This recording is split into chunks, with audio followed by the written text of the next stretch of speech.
Welcome, everybody, to the American Space Museum. I'm Mark Marquette. We're so glad you're with us today to stay curious with some special guests, National Space Society members. We have Gabriel Rothblatt. Gabriel, great to see you.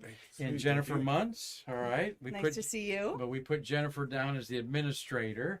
And Gabriel Perfect. Rothblatt wears a bunch of hats at the National Space Society, which we're going to tell you a little about here. You're vice president of the local chapter. That's true. And treasurer. Yes. And you're also executive director of the. I'm a director at large for the National Space Society, at national organization, as well as filling those roles you said for the Florida chapter. Great. And he's our newest board member, we're happy to say, here at the American Space. Where am I? American Space Museum. Okay. Been one of those days that we've had a lot of fun, a lot of activity here, and you push in there a morning senior citizen checkup for me, so all systems are going here. I'm going to have a little courage here as when I say hello to Marty Winkle on our Streamlabs board there. Hi, Marty. Hello, Mark. Ooh. Gabriel. What'd you put in that, Marty? Anyway, we're glad to have Marty here. Selvin did a great job pinch hitting yesterday. And as you all know, we're well into over 1,000 episodes of Stay Curious, thanks to the people that want to watch it out there. You guys have caught on to it, and our numbers are growing on YouTube as we promote space history, astronaut birthdays, occasional astronaut interview. But we got 3 interviews coming up here. I didn't put the slide up there because I've been so busy, but tomorrow we'll have Terry White, who's the garage manager for the orbital processing facilities. He's going to talk about the pit stops of the shuttle and take your questions and answers. Jean Wright, sister Jean Wright's going to be here Thursday, and she wants to take your questions and answers, particularly about her new book that's a big hit. The So Sisters. Yeah, big hit on that. Yeah. And then Friday, we've got one of the world experts of growing food in space, Gary Studi. He's got an office out there where you guys were putting the Ozzie Osband pamphlets out there at the Exploration Park. Veggies in space. Yep, exactly. Veggies in space. So we've got a great lineup the rest of the week, and another great lineup today with these 2 special guests and new partners of the American Space Museum, is we're here to talk about this man in full glory, Mr. Ozzie Osband, passed away August 6th this year. What a gorgeous poster that Rock, Paper, and Simple put together here. We'll give them some bragging time there on there, a local company that I've seen grow since my first days 5 years ago or so at the Cocoa Beach Chamber of Commerce, I believe they were. I was at their original grand opening some 10 plus years ago, I remember. Yeah. Oh, really? So they did some great graphics here that you're going to look at of Ozzie here that we're getting out and about. I want to put that up there. As Gabriel's going to tell us about this event, this is a partnership with the museum. Ozzie had his tentacles in all kinds of things in the Space Coast, from his passion with computers and so forth, ham radio. He was the webmaster for the 22 museums of Brevard. He helped us with that, and of course a docent at one time at the Space Museum and gave talks. But most notably, 2 things. He was the rocket hobo out at Spaceview Park, giving you the countdown of over almost 3 decades of launches. And then he is the originator of the 321 area code that he championed for when the area code here that was 407, was it? It was had all to split 407, yeah. Had to split off to Orlando when it got big in 1999. And so we're going to talk a little about that, have Gabriel tell you what is planned, because he's and Jennifer have been so instrumental in putting this together. We've got a proclamation that the mayor's going to give. We got these posters we put out everywhere. Well, look at that green highlighting on there. That's kind of cool. Yeah. On the green screen there. So, but first, we just want to welcome you all here. There was a big to-doings today out at the Space Center I'm going to show a picture of. One of the newest rockets was parading through the campus, so to speak, where your offices are.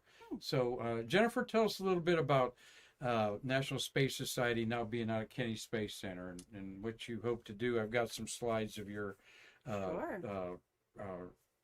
statements and so forth on there, but Yeah, great. Well, the National Space Society is an amazing organization. We're national, we're global, and we're local. And so we do a couple of things. One is we advocate for space programs, for funding and space issues in DC. We also do a lot of education of kids in high school and college. We have the ISDC, the International Space Development Council, that we put on every year, and the Space Settlement we'll see a slide on that Summit. here on your International Space Development Conference. conference. Sorry, Yeah, my all right. bad. And We're sticklers on acronyms. I know, Okay, 'cause I these know. NASA Let's get it people, right. The Let's way get they it right. speak has been Marty particularly teaching me a lot of things about the Yeah. acronyms. So. Which ISDC 2025 here in Orlando. I will be chair at the Rosen Center in Orlando in mid-June 2025. It'll be returning here to Florida. Great. Okay, we have a slide. I think you got Jose Hernandez as guest of that, right? He will be certainly in 2024 in Los Angeles. That's Jose Hernandez and William Shatner are some of our featured guests for that event in 2024. 2025 to be announced, but bigger, better, the best that Florida's seen in an ISDC in decades. And we hope that ASM can ride your coattails a little bit on those events there. Absolutely. Jennifer's you're interesting because you really not a space geek, admittedly, right? I mean, you love space, but you're drinking from a fire hose now of I all am. the things that are going on around. Yeah, yeah, and it's really exciting. I come from a place of like family wealth and family office and that industry to the space industry, and I'm just really enjoying working with the National Space Society, helping with membership issues, growing this amazing organization, and being a good partner to the American Space Museum and others locally to get people more excited about living and working in space. Well, that's what we want. You brought a lot of energy, of course, to the Space Coast with the NSS reestablishing themselves, right, Gabriel? Yes. Here on the Space Coast, as so many things when the shuttle era ended in 2011, we suffered. A lot of other things suffered. Speak to that a little bit. How we've coming out of that dip. Well, absolutely. It's a shift. It's a transition. Really a generational change from a time where space was fully government funded.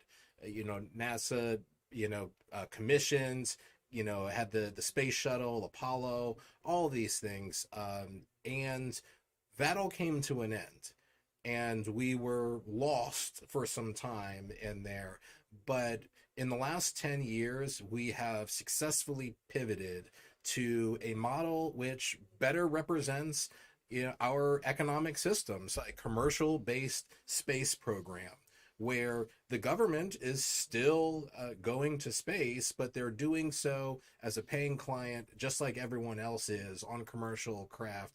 And that is reinvigorating the Space Coast in a more sustainable way than a government-funded space program could have. And I will just add to that Gabriel ran for Congress 10 years ago, and this is exactly what he was advocating for, was the commercial space industry, and now we're living it, we're seeing it, and we're in it. Absolutely, great point. I've been on the Space Coast now 7 years, and because of this museum, I fell in love with it. It needed some boots on the ground, and it's been my privilege and honor to have done that over the last, very hard over the last 5 years. Creating our Shuttle Fest. It's going to be April 23rd that you all are partners with us on that, and other events here that come along like this one. And but this is also an active spaceport where these noisy rockets are waking up our dogs at all hours of the night. All right. And but today, Carlton Bailey, shout out to one of our great partners. Carlton Bailey was out at the Space Center. Marty was too, but he was getting an autographs when going through the roads where we go out there to the Kenny Visitors Complex was New Glenn rocket Wow. that they just taken down from the pad to give it some fit checks. All right. CB, what a great photo.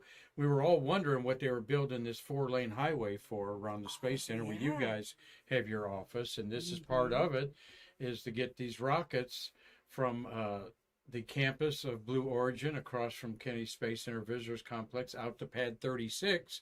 Yep. That's the very last pad on the Cape out there next to the lighthouse. And some of our old timers, being 85 and 90 years old, were wondering where are they going to build the roads to move from all out there. Well, they figured it out there, Yeah. as CB's showing you here, the beautiful Blue Origin campus out there.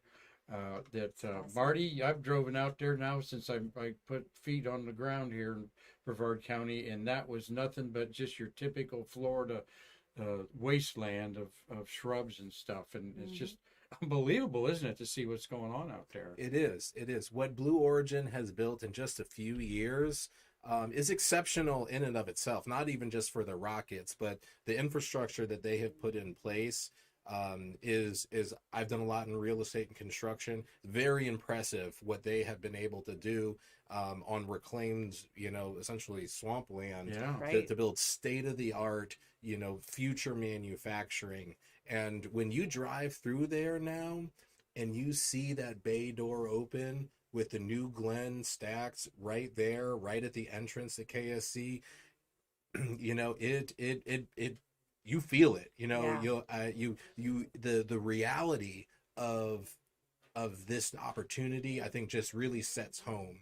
And it's a powerful moment. It is. And you Amazon shoppers out there might be a few of you watching. That's where your profits of the Amazon company are going to.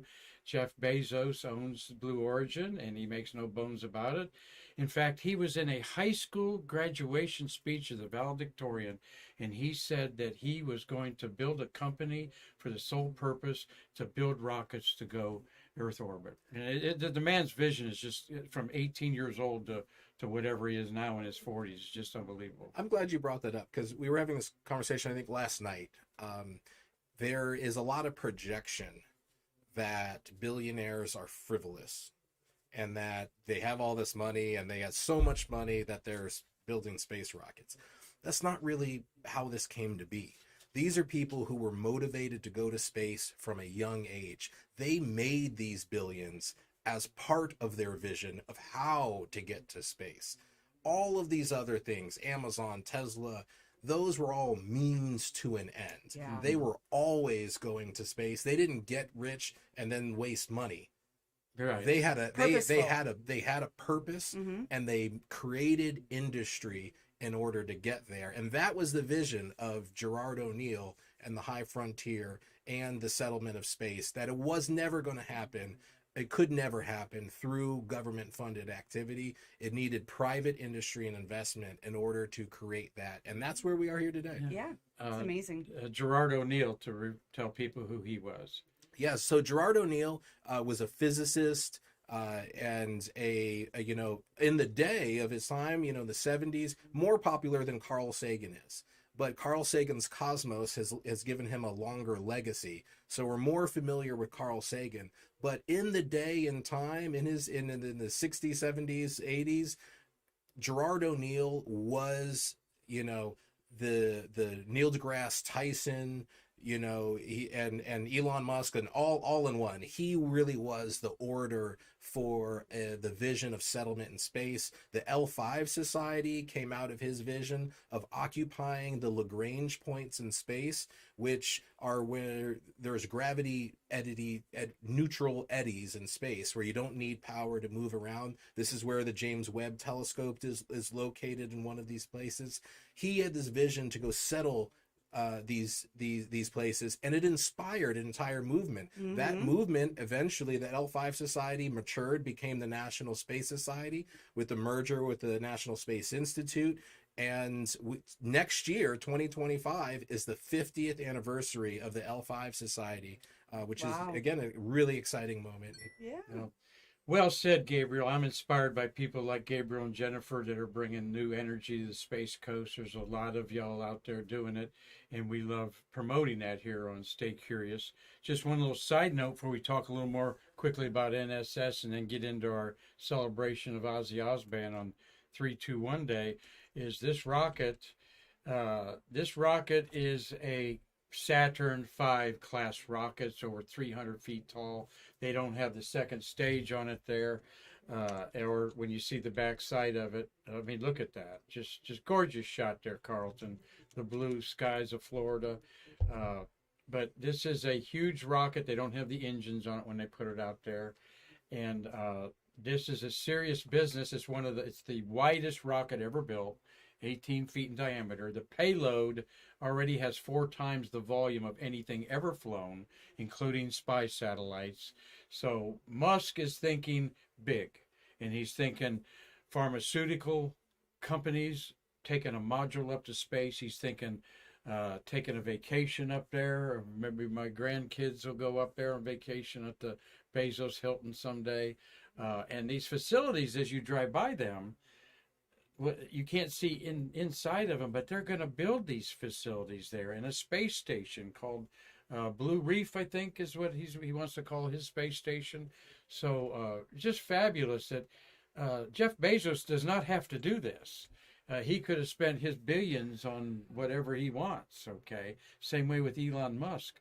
But what they have that the L5 Society and the other one that merged, the National Space Institute, is they want to help humanity become a multi-planetary species, because we don't care how long we're going to be on this earth. The resources are going to dry up someday, as well as our sun is, it's got a terminal life of about 4 billion with a B more years, but we're hoping to keep humanity in existence from now on. Absolutely. Especially until we can definitively say that intelligent, empathetic life does exist in the universe, we have a moral imperative to get there. That's interesting. You mentioned empathetic life, because the great physicist Stephen Hawking has often said, be careful what you ask for, because he thinks most aliens will be wanting to take our resources and wipe us out, which is what humanity's done on Earth all these 11,000 years that we've supposedly been civilized. But yep. Monkey see, monkey do.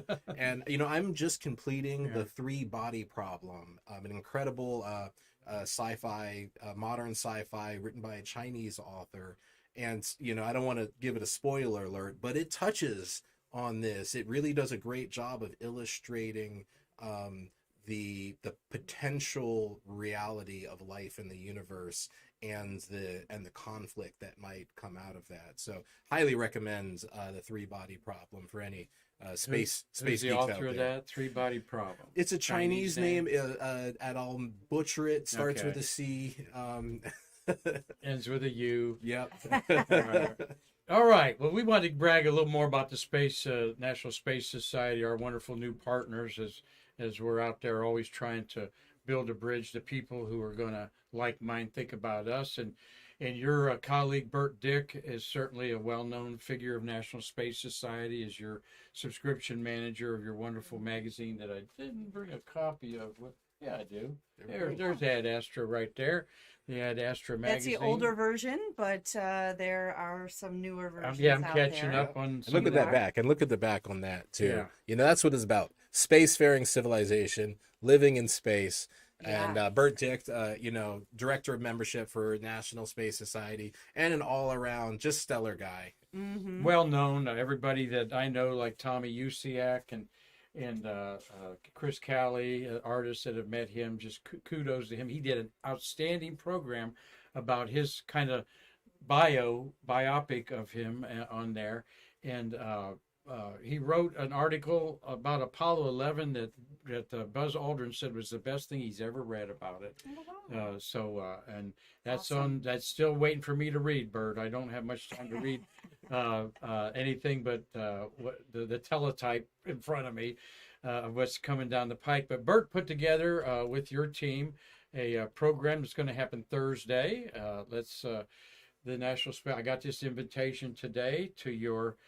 We featured back here your space forums, and the next one is Thursday with Laura Forsick. She's founder and executive director of Astrolytics.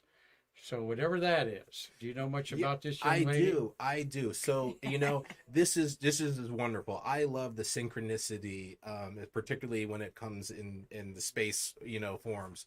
So Laura Forchick is my predecessor as the chapter leader of the Florida Space Development Council. What's even better than that is that her predecessor was Ozzie.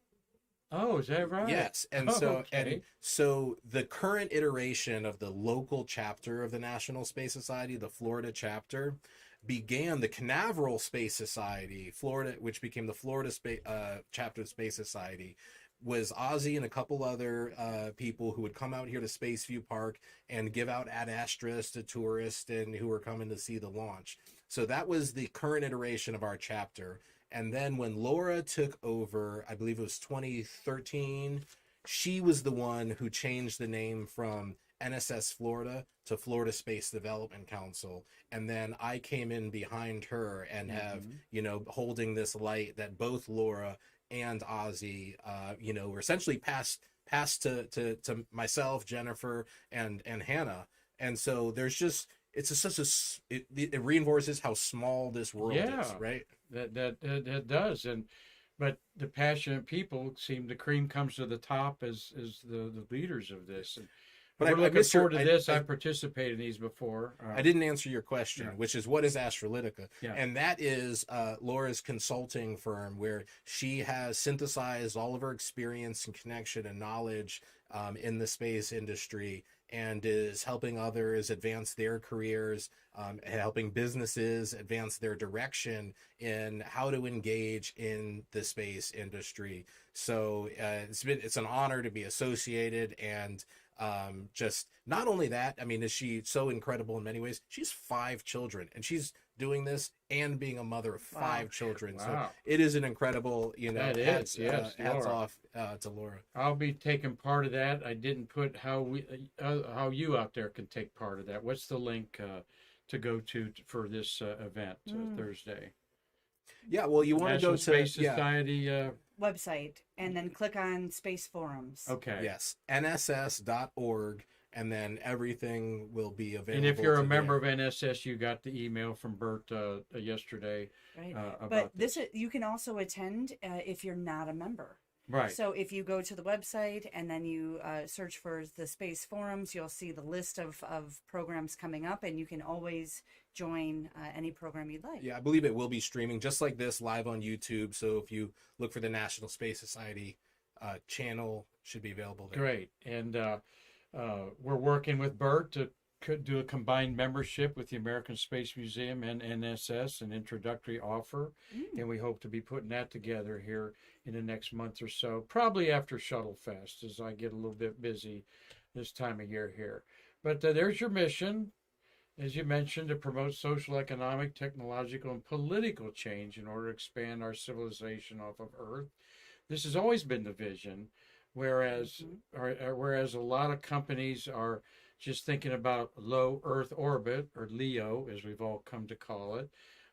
We must create settlements on the moon, and to go to Mars. I know that's a lot harder than people think it is, because these are not video games we're playing, folks. This is real life drama, just like we had 4 astronauts return from the space station this morning. Yeah. And though their lives aren't in risk, their lives are at risk all the time. And one little thing could happen, as we've seen in America's tragedies. Ad Astra Magazine, talk a little bit about that, Jennifer. So this is our award-winning magazine. It's our #1 member benefit. We produce this quarterly. Rod Pyle is the chief and editor-in-chief, and so you can guarantee that you're going to learn something from this magazine, and the illustrations and the photography and the graphics are just out of this world. It's printed on classy paper, which is expensive in today's age, glossy paper. We have copies here at the American Space Museum. Some of the other museums might have. You're not going to just see it at Books A Million, I don't think, would you? You know what? I think you can. Okay, all I right. think it's at a lot of Good. national bookstores. Good. Original artwork. Our shuttle photographers, Mark and Tom Usiak, have been featured in here. Never met Rod Pyle, but Rod is again another decades in this industry, and we're looking forward to having Rod on Stay Curious, Oh, good. previewing the next issue. Oh, great. As we get that into the queue here, we want to either have Rod on personally or Google Meets or whatever to give everyone a tease about what's coming up there. Something that we can offer in our partnership, this forum, for you. And Well, speaking of Rod, real quick, the other thing that he does is he does a podcast every Friday called The Week in Space. okay, And so he kicks it off doing like some silly dad jokes about space. So you can send in your jokes, but also too, he does sort of a recap or what's hot in the news about space that week. And so I listen to it every Tuesday on my way into the National Space Society office into KFC, and it's just information and it's entertaining and it's fun. and I'll be checking that out. We'll promote that for you on there. Just another thing to put on my hat to watch and read and so forth on there. As the energy is great here on the Space Coast. A lot of cool things going on. We have a question, Marty. No, we have a comment.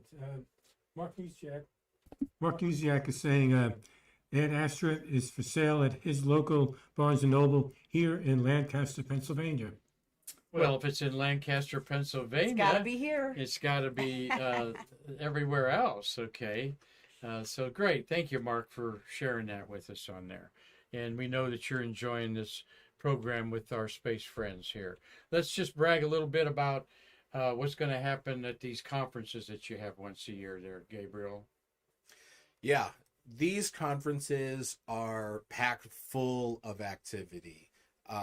There is an entire track that is aimed at international students, and these are amazing. If you've ever been to like a FIRST robotics, competition, it has that vibe. These students are designing their vision of space colonies.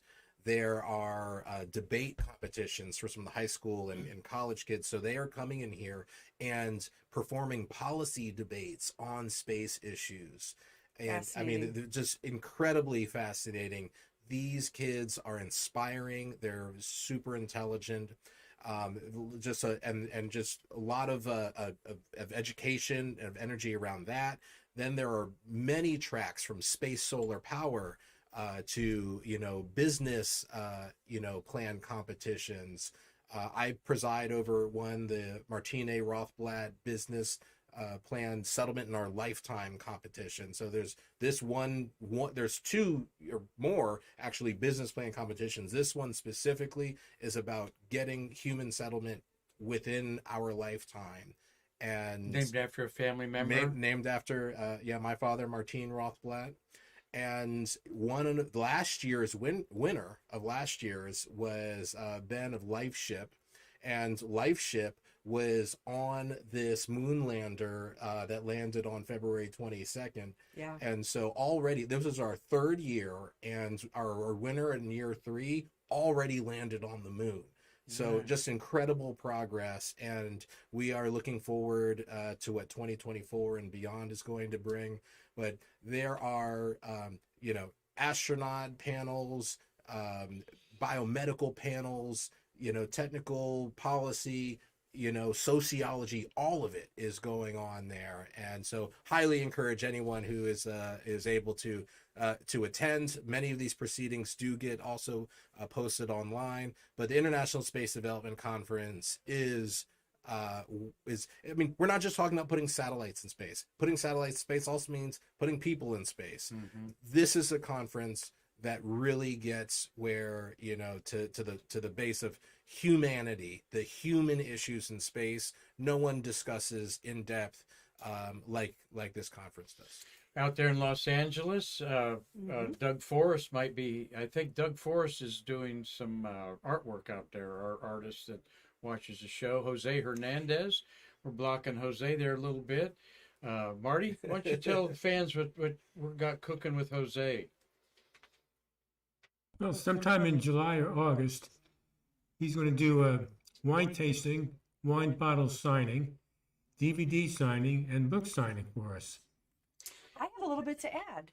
Jose Hernandez will be speaking, and he's got the movie called A Million Miles what is A Million Miles Away. Away, which is phenomenal. Gabriel and I watched it a couple months ago, and he just has such an amazing story coming from humble beginnings and being able to go to space. And I think that he is a very much of an inspiration to all of us, and especially young people. And then also too, we have William Shatner is going to be there. Awesome, that's cool. Yeah, Jose Hernandez. About his TS 131, Marty, I want to say 133. He's going to look that up. The movie's phenomenal. Yeah. I teared up. It's like a Hallmark movie. It's very emotional. 12 times he was rejected as an astronaut, a migrant worker. There's his father, when he told his father, like 8 years old, I want to be an astronaut, his dad hauled him into the kitchen where either three things happened. You ate, you got disciplined, or you prayed. And his dad basically lined his life out for him and says, well, look, if you're going to be an astronaut, you need to do this, this, this, and this. STS 128. Thank you, Marty, for the data there. And just a great guy. We love him to death when he's out here at the astronaut encounter, like he's been doing autographs. The movie's awesome, but his wife is also a Michelin star chef. All right, and that was part of the movie, that he wanted to make a restaurant for her after they had about 5 or 6 kids. Yeah. And the great Hispanic heritage is forefront in this, and it's just, I get goosebumps. Look at those. I get goosebumps thinking about it. It's such I think, a very powerful movie of the families behind the scenes and things that go on. A migrant worker family, and of course, there's always somebody in your life that makes things turn around and make you look at things. Alfred Hitchcock called that a MacGuffin in his movies, and he has a school teacher that played a big role in his life there, helping him become an astronaut. So very grateful man, and we're glad to help promote that for you all here on our Stay Curious program today. But let's go to talk a little bit about this guy, Ozzie Osband there. I'll tell you just a little bit about him, and I'm going to have Gabriel tell you about this great event that we've got planned.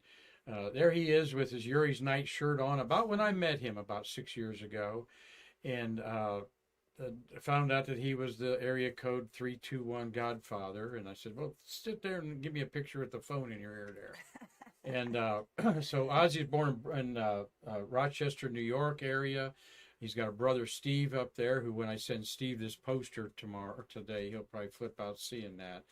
But a really eclectic individual that embraced computer technology. I understand you would see Ozzie at the Radio Shack with a computer tandy strapped to him, antenna on the backpack, a battery power, and doing his thing just like geeks do, in there.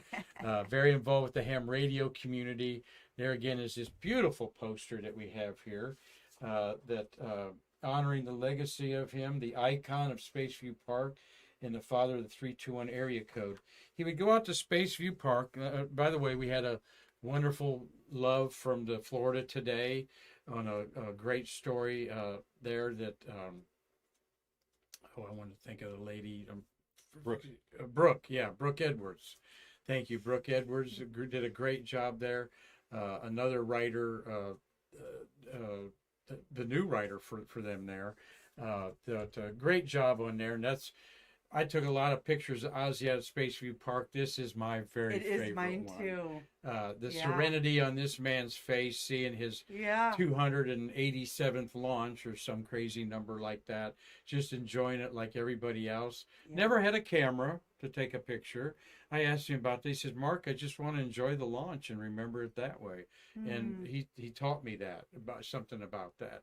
But just the whole scenario of people behind there with a selfie stick and everybody just, and he's oblivious to all that. He's watching after he did the 3, 2, 1 countdown.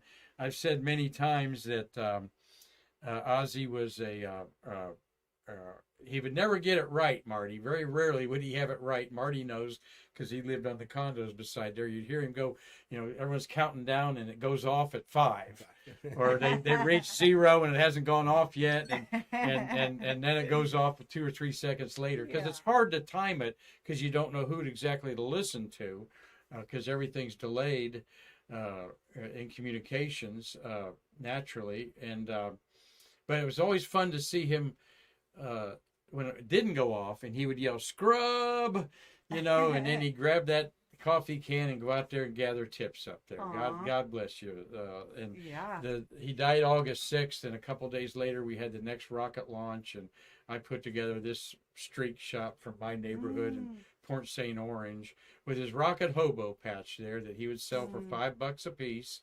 And I become the caretaker of what was left over, gratefully so. And we'll do something significant with that at this event. And our good friend Tim Gagnon, known as the Patch Guy. Tim has 19 patches on the International Space Station right now. Wow. With his good friend Jose Ortega.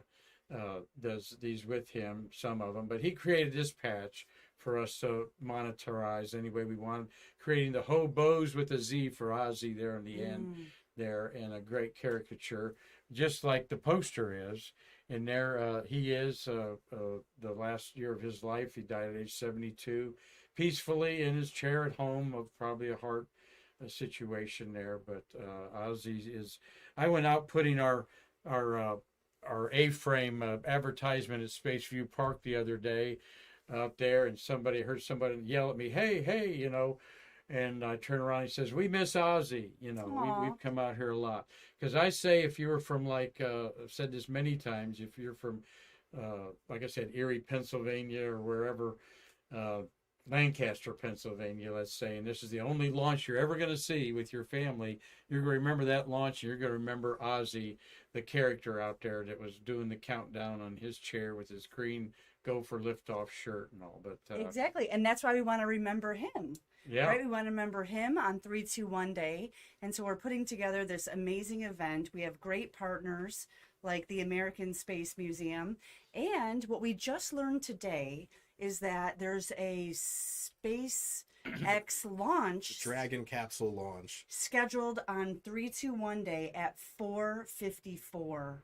So perfect timing. Awesome. It's almost like he curated cargo this. ship. It's almost like Ozzie curated this to help celebrate him and 3-2-1 day and the community of Titusville. Well, hopefully it goes off without a hitch. We have good weather here, and just coming up in a few weeks, a week from Thursday, in fact. Gabriel, why don't you tell us about some of the events that people can enjoy that want to come to this? Absolutely. So the idea for this event is going to begin at 3:21 p.m. on 3/2/1 to really celebrate the life of Robert Osband, Ozzie, the Rocket Hobo. We will begin at Spaceview Park with his lawn chair, his iconic green shirt, and this will be, just a slowly building gathering of those who are available to honor, respect him. And at 4 p.m., we are hoping to do a live broadcast of Stay Curious in honor, a special Ozzie episode for him. So if you have maybe some old photos or special memories, we'd love to collect those and share them. And we will be there for the launch with, hopefully everything, weather is looking good, but about 4:54 p.m., once we see that launch, we will pack up the shrine to Ozzie and move everything over to the Titusville Welcome Center, where from 5 to 9, our permit for the Julia Street parking lot will have food trucks, crafts, games, events, kid area, as well as a stage and the band made up of local aerospace employees, a 6-piece band of aerospace employees called the Interstellar Groove Machine. It is going to be an out of this world event right across the street here to American Space Museum. So you will be able to also enjoy, the amenities and everything. And so please come out, join the celebration of life for Ozzie. Walk with us over to the Titusville Welcome Center. Celebrate and revitalize downtown Titusville as we launch tomorrow here, which is, the Space Coast regional branding. And couldn't be any prouder to be part of that legacy. And the city of Titusville is doing a proclamation, and Mark has this awesome plaque. Got Mayor Dan Diesel, friend of our museum and friend of everybody, former football coach at Titusville, astronaut high school, right, Marty? Both, okay. He wrote, the proclamation is going to be like this. Titusville, Florida has a rich history entwined with the United States space program, whereas the 321 area code symbolizing the iconic countdown of 321 at the Kennedy Space Center was championed by Robert Ozzie Osband, a resident of our city, and whereas Robert Ozzie Osband, affectionately known as, quote, the Rocket Hobo, was a tireless advocate for the citizen space exploration and a beacon for those visiting Spaceview Park to witness the marvels of rocket launches. And whereas Ozzie contributions as a veteran, volunteer, and space enthusiast have left an indelible mark on our community, reflecting the hyper-local reality of space labor and tourism, integral to Titusville's identity. And therefore, Mayor Dan Diesel is proclaiming March 21st, 2024, 321 Day. Yay! And the day will stand as a testament to the spirit of exploration and innovation represented by Ozzie, as a celebration of our community's unique connection to the cosmos. Did you write that? I did write that. I couldn't write it any better there, for sure. Excellent job, Bear.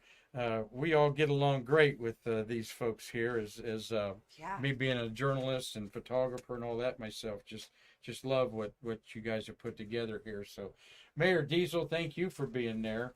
And I know he will be there. And we've got Dave Stangy's up in, Marty's giving me the list of some of our watchers today. Dave Stangy's up in Michigan, wishing he could come to this, but he'll be down for our Shuttle Fest.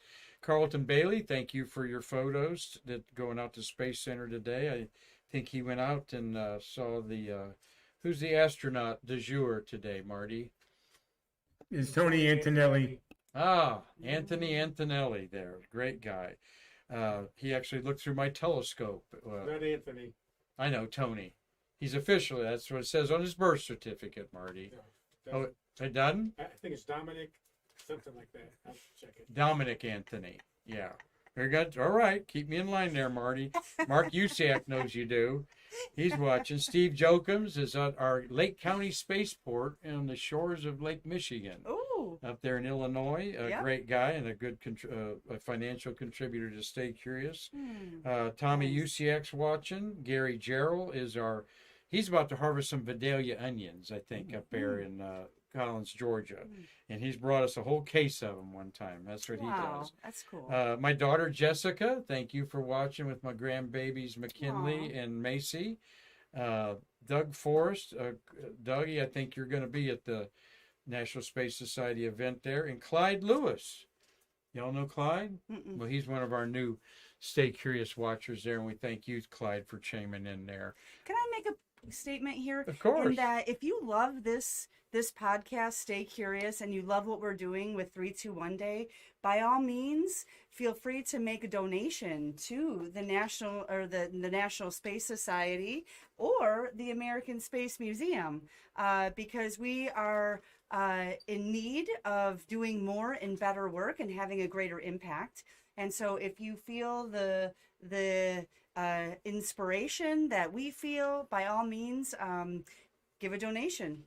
We appreciate that. At the end of the program or any of the previous programs, there's a $ thanks Oh. button at the bottom. Oh, good. And it's all, you can give $20 up to $500 with just a clip there. And thank you all. We don't mind promoting our partner National Space Society on here, all these nonprofits.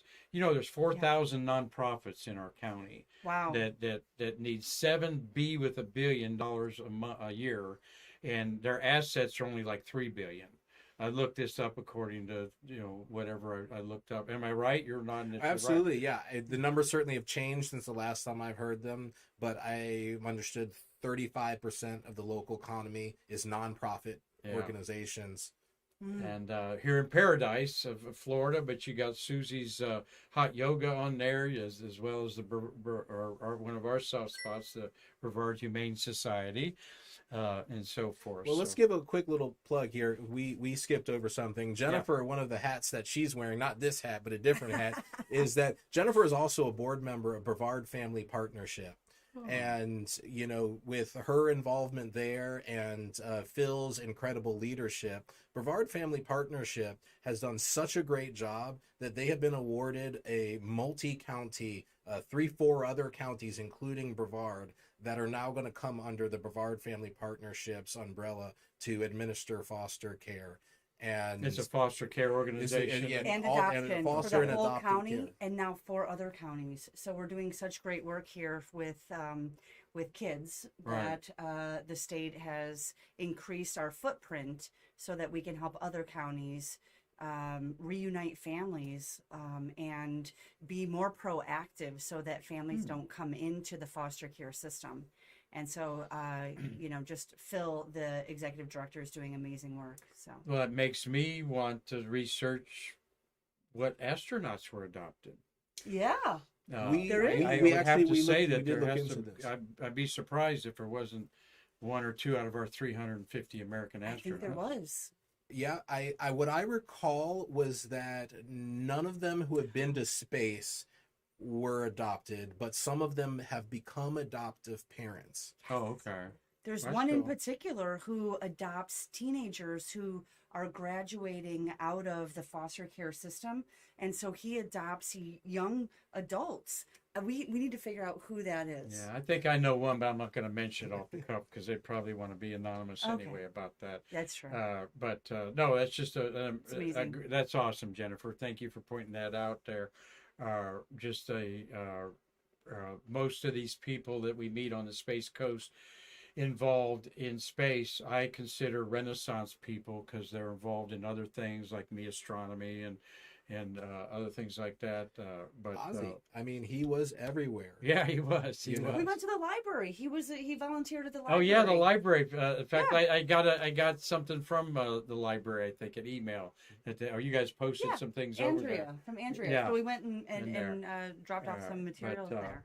Well, we're winding up here. Another great kind of impromptu conversation here on Stay Curious, the way I like it, bringing in fabulous people that are influencers on our Space Coast and around the world now, as we've our program is seen by Cliff Watson in Pomona, Australia. Cliff's about to board an airplane to come to the States for 3 weeks and see the Great American Eclipse. We'll have Cliff in here. We've got Robert Law up in Dundee, Scotland. We'll be seeing Robert hopefully this year in our museum, enjoying his hot toddy in the evening up there. And Marty, Australia. No, Scott Pope. Scott Pope pops up once in a while. He's from Tasmania. Yeah. But one from France, Ophelia. Oh yeah, Ophelia Sauterelle from France. Thank you for watching us. And you know what? We understand that our analytics show us that the most country watched of Stay Curious is India. Oh wow! And we have Indians all over the place, and they're the largest populated country in the world now. If you didn't know that, they surpassed China. Of course, we've got Marina in the Ukraine watching us. Thank you, Marina, for promoting up there. So, and our numbers are growing. So it's thanks to everybody telling everybody to watch us. That's how we can make a little bit of money on YouTube. We know some influencers out there like Ellie in Space and Tim, the everyday astronaut. make a living off of this, basically. We just want to be comfortable and support our museum a little bit. But Yeah. look, how could you get more information than you got today anywhere on YouTube about space history? See a 300-foot rocket pass by your face here and talks to some great people that are truly going to be around for a while, because they're not old and gray like me and Marty. So we're planting the seed for you guys. You're just got a little start there, man. All right. But thank you, Gabriel, for a Thank you, wonderful, Mark. wonderful program. Jennifer, Thank you, your Mark. friendship is one I cherish now on Yeah. the Space Coast. Is together we are trying to make a difference here. So, Marty, anything Absolutely. to button up on our Streamlabs program there? Nope, we're good to go. All right. Well, we thank everybody. One last shot of the man here, Ozzie Osband. As Woo! I told Marty, there ain't no way I will ever be celebrated like this, or any of us, like we're 3, celebrating this man. 2, One liftoff, liftoff. and there's actually a cargo ship going to the space station that day, March 21st. So if you're in the area, make plans to come out to Spaceview Park. Yeah. I offer you our forum that if you have something to say about Ozzie, we'll have a microphone up there and have people coming up there and talking. So you may write something to me and I'll express your sentiments of the God, the father of our 321 area code, and the #1 rocket hobo, Ozzie Osband. So, folks, thank you all for supporting the American Space Museum, and thank you for checking out the National Space Society Thursday. They have a forum going on with who again? Laura Forchick. Laura Forchick there. You'll want to check her out. I know I will, or you could watch it later on YouTube. So until tomorrow, when we've got the one and only Terry White, and I might start curling my mustache there just because of that. Everybody wants to do that. We're going to talk about STS-2. That in my mind, you don't have a reusable spaceship until it goes to space and comes back, and that's what STS-2 is all about. And STS-3 landed at White Sands, on the only shuttle to do that in space history, the month of March. So we'll talk about that with two great astronauts, Jack Lausma and Gordon Fullerton on there. And Marie Fullerton, his wife, was on this very program not too long ago. And I think I'll call Marie after this program and just see how well she's doing. And I believe she lives in the Arizona somewhere. So thank you, folks. Thank you. Thank you. Ad Astra. Ad Astra. Ad Astra. And I'm Mark Marquette saying we can't wait to see you with Terry White tomorrow and your questions to bridge the space between us. Woo! Cheers, Ozzie.